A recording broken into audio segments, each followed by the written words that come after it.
Buenas tardes y bienvenidos al siguiente caso clínico del Semillero de Investigación en Microbiología, Inmunología y Cáncer, a cargo de mi persona, David Correa Duque, estudiante de sexto semestre de Medicina. Nuestro caso es una mujer de 51 años con hiperlipidemia, acude al médico por debilidad desde hace un mes. Al final del día se siente demasiado fatigada para cocinar la cena o subir una canasta de ropa por las escaleras. También refiere visión doble después de leer durante periodos prolongados. Todos los síntomas mejoran con el descanso y su único medicamento es la pravastatina. Al examen físico se encuentra una caída de los párpados superiores denominada ptosis. La fuerza es inicialmente 5 de 5 en las extremidades superiores e inferiores, pero disminuye a 4 de 5 tras unos minutos de resistencia sostenida.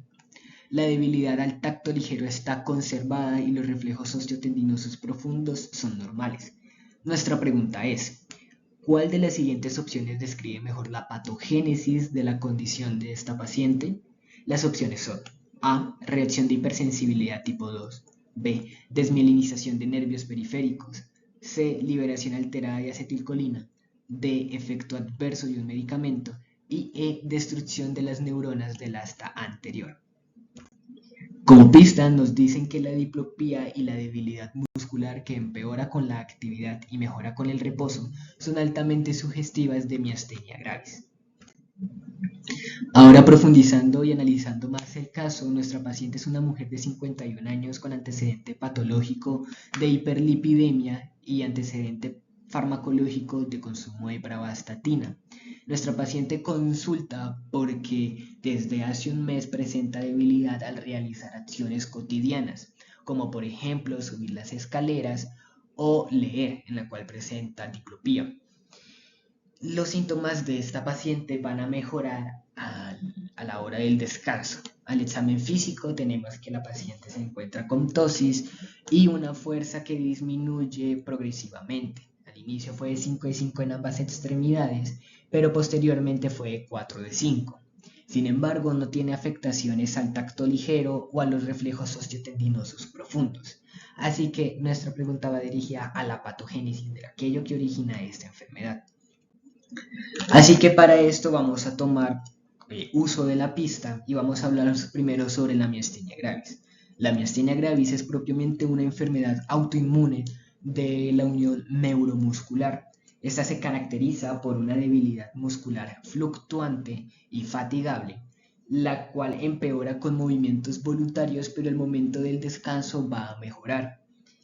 En la miastenia gravis se aceptan dos variantes: aquella que es una debilidad exclusiva de los músculos extraoculares, que como podemos ver en esta imagen se va a presentar con una diplopía y visión borrosa, o una segunda variante en donde se afectan todos los músculos esqueléticos del cuerpo de nuestro paciente, llevando a diferentes manifestaciones como se muestra nuevamente en las gráficas, como por ejemplo músculos de la cara con inexpresividad y sonrisa horizontal, músculos de lengua laringe con disartria postnasal y ronquera, músculos de la lengua y faringe con disfagia o atragantamiento, músculos intrapélvicos, lo cual es algo muy raro pero se presentaría con incontinencia. Los músculos de las extremidades, según correspondan superiores o inferiores, se van a presentar con debilidad.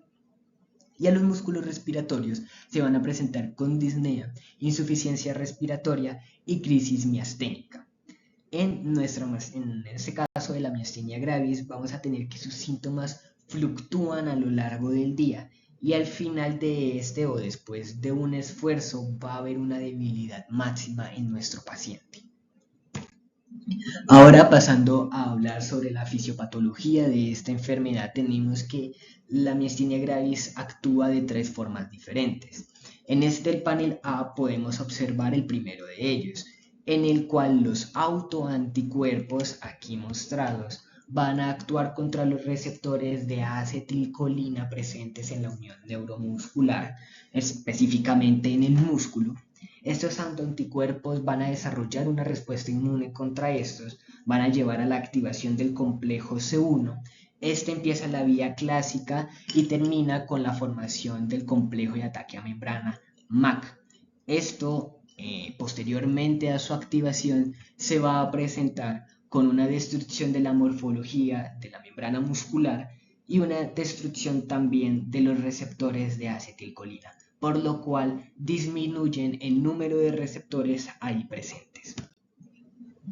En el panel B podemos observar el segundo mecanismo, el cual consiste en que los autoanticuerpos inducen la internalización y degradación del receptor mediante la endocitosis, por lo cual su expresión como tal en la membrana se va a ver reducida y no va a llevarse a cabo los procesos correspondientes, aunque haya suficiente acetilcolina en el medio. Por último, tenemos el tercer mecanismo de acción de la miastenia gravis, la cual consiste en que estos mismos autoanticuerpos se unen a los receptores y ocupan el sitio de unión de la acetilcolina. Es decir, en este caso, no los destruyen, sino que evita que se lleve a cabo de manera correcta su función, aunque estos estén presentes ahí en la membrana, por lo cual no se va a desarrollar una activación del músculo. Ahora, analizando las opciones de respuesta, empecemos con la hipersensibilidad tipo 2. Esta es una reacción inmunológica mediada por anticuerpos IgG o IgM, los cuales están dirigidos contra antígenos de superficie celular, es decir, aquellos que están fijos.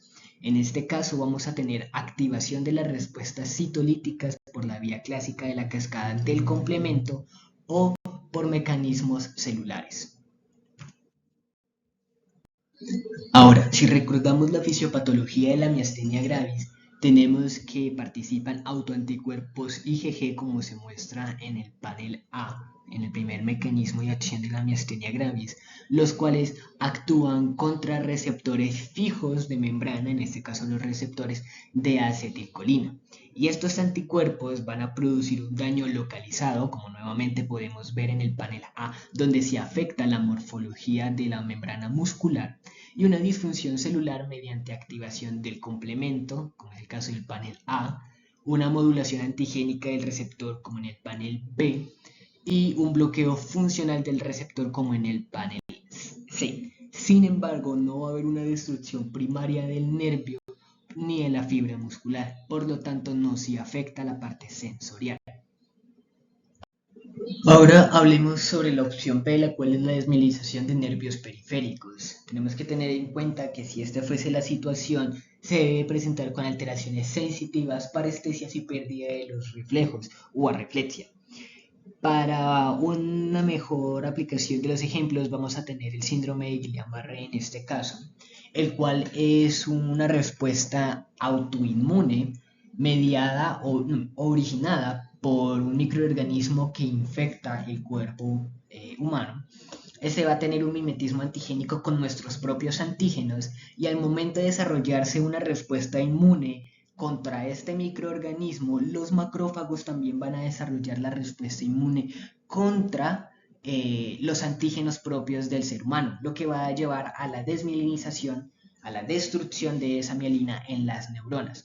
Usualmente este síndrome, esta enfermedad es causada por Campylobacter jejuni, Mycoplasma pneumoniae, virus de la hepatitis E, Epstein-Barr y otros. Ahora, como podemos ver, en el síndrome de Guillain-Barré hay diferentes manifestaciones, hay diferentes tipos, ¿sí? Puede ser solamente a nivel motor o principalmente sensorial, o también puede verse acompañado de ambas, una afectación motora y sensorial. Puede acompañarse de ataxia y como es el caso de la encefalitis del tronco encefálico de Bickerstaff, puede haber una alteración en la conciencia de la persona. Ahora hablemos sobre la opción C, la cual es una liberación alterada de acetilcolina. Para este caso también vamos a tomar un síndrome, el cual va a ser el síndrome de Lambert-Eaton. En el síndrome de Lambert-Eaton no se van a desarrollar anticuerpos contra los receptores de acetilcolina, sino que será contra los canales de calcio en la membrana presináptica, por lo cual va a disminuir la entrada de calcio y va a disminuir por ende la salida de acetilcolina. ¿Listo? Para diferenciarlos de una mejor manera tenemos esta tabla. ¿Listo? En cuanto a la presentación en su edad típica, tenemos que la miastenia gravis es bimodal, ¿Listo? Mientras que el Lambert-Eaton es principal en adultos o mayores hombres. ¿Listo? La debilidad muscular en la miastenia gravis, sabemos, como en nuestro caso, empeora con la actividad y es fluctuante, mientras que en el Lambert-Eaton mejora con la actividad. Esto debido al estímulo constante en los canales de calcio para que entre el calcio a la neurona y por ende sacar la acetilcolina al medio y que ésta pueda llegar a la unión neuromuscular. En cuanto a la distribución de la debilidad, en la miastenia gravis tenemos que predominan los músculos oculares, como se nombraron en la primera variante aceptada en la miastenia gravis, y que posteriormente afecta la musculatura proximal. Mientras que en el Lambert-Eaton tenemos que las afectaciones principalmente están en las extremidades inferiores. Los reflejos en la miastenia gravis van a ser normales, ya que no hay ninguna relación o afectación en los nervios como tal, y mientras que en el Lambert-Eaton va a haber una disminución o ausencia, pero que posteriormente con ejercicios van a normalizarse. Ahora en la opción D tenemos el efecto adverso de un medicamento. Tomando el antecedente farmacológico de nuestro paciente tomaba pravastatina, lo cual pertenece al grupo de las estatinas. Y las estatinas tienen registro de desarrollo de miopatías. Eso, pero estas presentan usualmente características muy específicas. Primero tenemos que sus manifestaciones de estas miopatías son durante las primeras 4 semanas del consumo del medicamento, aunque en algunos estudios se dice que no tiene un tiempo específico de aparición. Las miopatías en estos pacientes causadas por estatinas van a tener un inicio proximal y en tendones, los cuales este dolor no va a fluctuar, va a ser constante. Va a causar también una disminución en el peso y disfagia, va a causar calambres y también va a causar una orina oscura con CPK alta a la hora de analizarlo en los laboratorios. Como una información extra en este caso de miopatía por estatinas, aquellos pacientes que tienen un consumo crónico de estatinas tienen un mayor riesgo de desarrollar una miopatía necrotizante a futuro. Como último, pero no menos importante, vamos a hablar de la opción E, la cual es la destrucción de neuronas del asta anterior. Para este caso nuevamente vamos a tomar una enfermedad, la cual es la esclerosis lateral amiotrófica. Esta es una enfermedad neurodegenerativa que puede afectar diversas neuronas, pueden ser tanto motoneuronas superiores, inferiores o incluso ambas. Incluso en esta enfermedad se puede tener un inicio a nivel vulvar que se va a presentar con afectaciones del habla y en la deglución que posteriormente evolucionan a manifestaciones en las extremidades. Algunas manifestaciones clínicas en esta enfermedad, como se tiene en el panel A, es una atrofia proximal y simétrica de los músculos de las extremidades superiores, lo cual va a impedir o dificultar el vencimiento de gravedad en este paciente para poder elevar sus brazos. En el panel B podemos ver una atrofia del músculo supra e infraespinoso. En el panel C podemos ver una atrofia de los músculos tenares junto al primer interosio dorsal y en el panel D podemos ver una atrofia de los músculos de la lengua. Así que una vez analizadas todas estas posibles opciones de respuesta, sería correcto decir que la respuesta correcta para nuestro caso sería la opción A, la cual corresponde a la reacción de hipersensibilidad tipo 2. Muchas gracias por su atención y feliz